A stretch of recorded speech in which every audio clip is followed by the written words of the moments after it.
మనకు పూజలు, యజ్ఞాలు, హోమాలు, జపతపాలన్నీ ఎల్కేజీ నుండి 10th క్లాస్ చదివినట్లు అనమాట. ఫస్ట్ పూజలు చేసే పూజతో పాటు జపమైన యజ్ఞాలు, హోమాలు చేస్తుంటాం కదా మనము.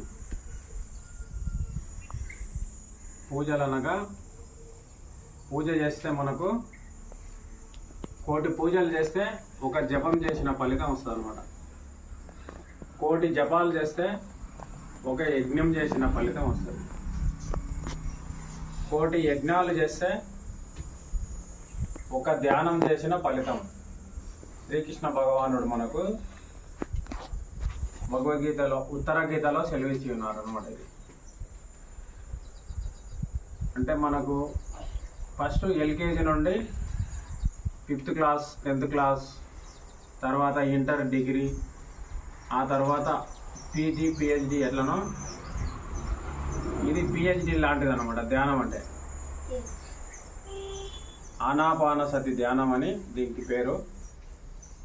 దీనికి మనము ఖర్చు పెట్టాల్సిన అవసరం లేదు, కష్టపడవలసిన అవసరం లేదు. ఖాళీ కళ్ళు మూసుకొని అంటే మన ముక్కు రంధ్రములకు వెళ్ళి గాలి వస్తుంటుంది కదా, ఆ గాలిని గమనిస్తూ మన మనసు ఎక్కడెక్కడో తిరుగుతుంటుంది. ఆ మనసు అనేది నియంత్రణగా ఆగుతుంది. అంటే ఈ ధ్యానం ద్వారా మనకు లాభాలు ఏంటంటే సమస్య